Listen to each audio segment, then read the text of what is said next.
contrario. Paloma, te quiero preguntar, ¿qué es lo que ustedes han notado, han analizado? ¿Por qué la inseguridad va en aumento? ¿Qué es la consecuencia de esto?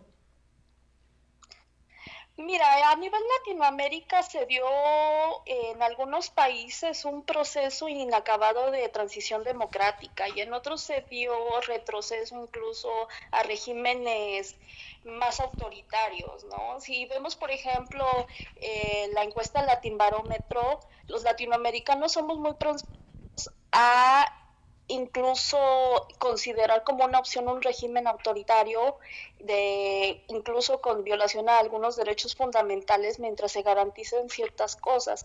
¿Qué es lo que vemos en Latinoamérica y especialmente en México? No solamente esta transición incompleta a la democracia, sino que las causas de las cuales se genera la violencia, las causas que son las raíces más profundas no se han atendido. Siempre se ha privilegiado el uso de la fuerza y la reacción.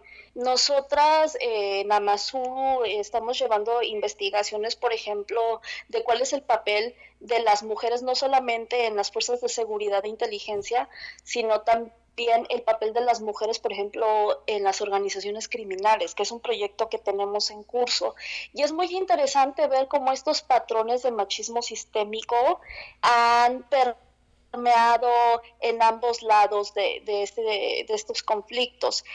Por ejemplo, como la violencia intrafamiliar también ha sido un factor que no ha sido atendido, la violencia contra los menores de edad, incluso violencia en contra de los animales, que son temas de los cuales no se habla Sí. y ustedes sabrán bien, los psicópatas en potencia pues comienzan por eso, por violencia intrafamiliar y por violencia en contra de los animales. Entonces nosotras estamos impulsando un enfoque multidimensional para analizar este tipo de temas, sobre todo para apoyar en la elaboración de políticas públicas de seguridad. Paloma, ahorita que mencionas esto de la violencia intrafamiliar, fue algo que se disparó mucho pues en diferentes países, pero aquí en México, a raíz del inicio de la pandemia, fue algo que pues se elevó mucho la estadística. Sí, totalmente. Mira, una de las consecuencias que va a traer la pandemia, aparte de los efectos económicos, van a ser las cuestiones psicológicas, que es algo que no se tiene previsto y es en lo que nos apoya, por ejemplo, la labor de inteligencia. Ver este tipo de consecuencias en la población mexicana. Hemos visto también un aumento en el número de suicidios, de Muchos. depresión, y esto a la larga también, bueno, como tú bien mencionas, la violencia intrafamiliar, y esto a la larga va a ser un problema que va a exacerbar incluso los niveles de violencia en el país. Es algo que podemos visualizar. Los problemas de la cuestión emocional son poco atendidos o los gobiernos o la misma sociedad los vamos dejando de lado, como no le damos la importancia que requiere y de repente vemos esas notas, esas fatalidades de desgracias que pueden pasar en un entorno social, en una familia y mucho se debe a ello, ¿no? Totalmente, Cintia. Mira, por ejemplo, y es algo que no solamente impacta en la población general, sino también en las mismas fuerzas de seguridad. Cada vez se ven más casos de estos estrés postraumático que lleva incluso a policías y a militares a suicidios, a asesinatos de sus parejas. Acabamos de ver, si mal no recuerdo, fue en Ciudad Juárez, que una pareja de policías asesinan a su bebé y se mata entre ellos.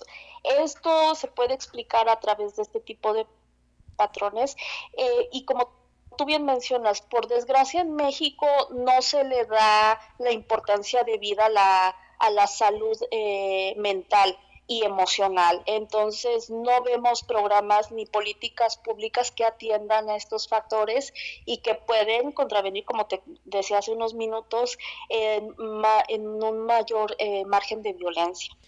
Bueno, no podemos dejar de lado lo que produce o el efecto del narcotráfico en la inseguridad que se presenta pues en todos los países, ¿no? Sí, totalmente. Mira, muchas veces cuando nosotros hacemos los estudios, y por ejemplo regreso al tema de Ciudad Juárez, tú recordarás que cuando empezó todo esto de los feminicidios, Sí.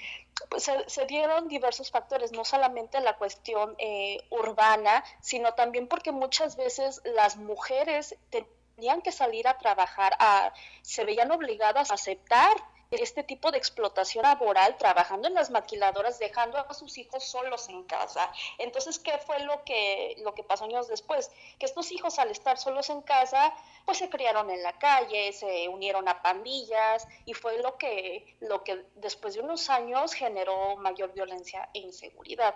Entonces, es lo que bien te comentaba. Las mujeres podemos, a través de un enfoque de género, desarrollar